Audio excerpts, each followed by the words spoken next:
وعلیکم السلام ورحمۃ اللہ وبرکاتہ۔ اللہ رب العالمین آپ کو جزائے خیر عطا فرمائے اور اس بریلوی کو ہدایت عطا فرمائے۔ اس نے جو کچھ کہا ہے کہ محمد رسول اللہ صلی اللہ علیہ وسلم کی روح لے کر جب ملک الموت فرشتہ اللہ کے پاس پہنچا تو اللہ رب العالمین نے کہا کہ سب سے اچھی اور پیاری جگہ دیکھو، تو ملک الموت نے پوری کائنات کو چھان مارا اور کوئی جگہ نہیں پایا۔ تب پھر لوٹ کر گیا اللہ کے رسول صلی اللہ علیہ وسلم کی روح کو لے کر اور اللہ تبارک و تعالیٰ سے عرض کیا کہ اللہ رب العالمین کوئی جگہ نہیں ملی، تو پھر اللہ رب العالمین نے کہا کہ جہاں ان کا جسم ہے وہیں پر لوٹا دو۔ یہ مکالمہ اور یہ ڈائلاگ ملک الموت روح کے ساتھ اللہ تبارک و تعالیٰ سے یہ بالکل من گھڑت ہے، اور حنفیوں کا، بریلویوں کا، ماتریدیوں کا اور نقشبندیوں کا، قادریوں کا، چشتیوں کا عقیدہ ہے کہ کسی بھی عقیدہ کے معاملے کو جھوٹے قصے، کہانی اور ضعیف روایت سے ثابت نہیں کیا جا سکتا ہے، ثابت نہیں کیا جا سکتا ہے۔ تو اللہ کے رسول صلی اللہ علیہ وسلم کی روح کے بارے میں اتنا بڑا فسانہ اور افسانہ اور کہانی اور قصہ بیان کرنے کی ضرورت کیا تھی؟ کیا اتنی بات کافی نہیں؟ ان کتاب الابرار لفی علیین، کہ ابرار کی روحیں علیین کے اندر ہوتی ہیں۔ اللہ کے رسول صلی اللہ علیہ وسلم نے فرمایا، صحیح مسلم کی حدیث ہے، کہ جو شہداء ہیں وہ زندہ ہیں، اپنے رب کے پاس زندہ ہیں، قبر میں زندہ، قبر میں زندہ، عند ربہم یرزقون، عند ربہم۔ تو اللہ کے رسول صلی اللہ علیہ وسلم قبر میں زندگی پا کر کیا کریں گے؟ معاملہ تو یہ ہے، اگر زندہ ہیں نبی اکرم صلی اللہ علیہ وسلم تو اللہ کے رسول صلی اللہ علیہ وسلم کی لاش مبارک پیر کے دن اور منگل کے دن 2 دنوں تک لاش مبارک حجرہ عائشہ کے اندر موجود تھی۔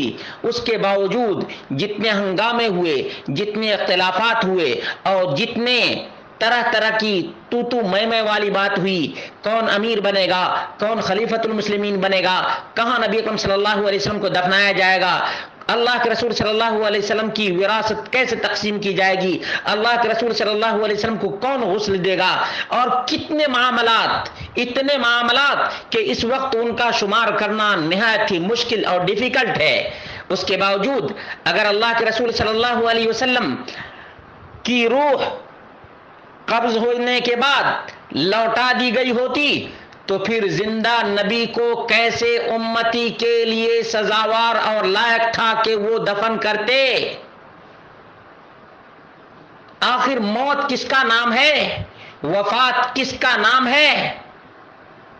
اور آخر کیوں اللہ رب العالمین نے فرمایا لا یستوی الاحیاء والاموات، زندے اور مردے دونوں برابر نہیں ہو سکتے، اور زندے کو قبر میں رکھنا اس سے بڑا ظلم کائنات میں کوئی ہو ہی نہیں سکتا ہے۔ اس کے باوجود ان بریلویوں کو، یہ بریلوی نبی کی آڑ میں اپنے کتے شاہ، بلی شاہ اور بلائی خالہ، بھینسا سور اور ابھی تو ننگے شاہ، گھوڑے شاہ، ان تمام کو یہ زندہ سمجھتے ہیں۔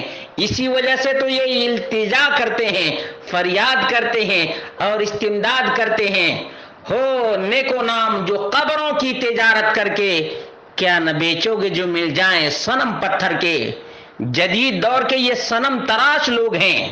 اگر ابراہیم علیہ الصلوۃ والتسلیم کا دور ہوتا تو ابراہیم علیہ الصلوۃ والتسلیم نے اپنے دور کے تمام بتان باطل کے ساتھ جو سلوک کیا تھا وہی سلوک ان قبر کے پرستاروں کے ساتھ ہوتا اور ان کے جدید اصنام کے ساتھ اور اوثان کے ساتھ کیا جاتا۔ اللہ رب العالمین سے دعا کرتے ہیں کہ اللہ رب العالمین مسلمانوں کو سمجھ عطا فرمائے اور مسلمانوں کو اللہ رب العالمین دین مصطفیٰ کی طرف رجوع کرنے کی توفیق عطا فرمائے۔ جو عقیدہ اللہ رب العالمین نے قرآن کریم کے اندر بیان فرمایا ہے اور جو عقیدہ محمد رسول اللہ صلی اللہ علیہ وسلم نے بیان فرمایا ہے اسی عقیدے کو اپنانے کی توفیق عطا فرمائے۔ اللہ کے رسول صلی اللہ علیہ وسلم کے صحابہ نے دفنا دیا، دفنانے کے بعد کوئی صحابی بھی نبی اکرم صلی اللہ علیہ وسلم سے التجا اور فریاد اور استمداد نہیں کرتا تھا، کیونکہ ان کو پتا تھا کہ اللہ کے رسول صلی اللہ علیہ وسلم نے اپنی پوری زندگی میں یہی تعلیم دی، الہکم الہ واحد، تمہارا مشکل کشا اللہ رب العالمین ہے، تمہارا حاجت روا اللہ رب العالمین ہے، تمہاری دعاؤں کا سننے والا اللہ رب العالمین ہے۔ سمیع الدعاء صرف اور صرف اللہ رب العالمین کی صفت ہے، سمیع الدعاء امن یجیب المضطر اذا دعاہ، اللہ کے سوا ہے کوئی جو پریشان حال کی پریشانی کو دور کر دے؟ نہیں، بالکل نہیں۔ ایک مومن مرتے دم تک، آخری سانسوں تک یہی کہے گا کہ اللہ مشکل کشا، اللہ حاجت روا، اللہ رب العالمین ہی الحی القیوم ہے، باقی کل من علیہا فان، اس کائنات میں اللہ کے سوا جتنے ہیں تمام کو فنا کے گھاٹ اترنا ہے۔ کل نفس ذائقۃ الموت، کل نفس ذائقۃ الموت، موت تو برحق ہے۔ وما محمد الا رسول قد خلت من قبلہ الرسل افإن مات او قتل انقلبتم علی اعقابکم، کیا تم ایڑیوں کے بل پلٹ جاؤ گے؟ اگر نبی اکرم صلی اللہ علیہ وسلم موت سے دوچار ہو جائیں، اگر قتل کر دیے جائیں، تو کیا باپ دادا کفار مکہ اور مشرکین مکہ کے روش کو اپنانے لگو گے؟ آج کفار مکہ کے عقیدہ سے بھی بدتر عقیدہ رکھا جا رہا ہے، مشرکین مکہ سے بھی بدترین عقیدہ آج ان قبر کے پجاریوں نے رکھا ہے۔ وہ جو لات عزا کے پکارنے والے تھے، آج یہ بھینسا سور اور کھوتے شاہ، گدھے شاہ، گھوڑے شاہ کے پجاری بن گئے ہیں۔ بھلا بتاؤ، وہ لات و عزا کو پکاریں تو وہ مشرک کہلائیں، یہ گھوڑے شاہ، کتے شاہ، بلائی شاہ، گدھے شاہ کو پکاریں تو کیا یہ مشرک نہیں ہوں گے؟ وضع میں تم ہو نصارہ تو تمدن میں ہنود، یہ مسلمان ہیں جنہیں دیکھ کے شرم آئے یہود۔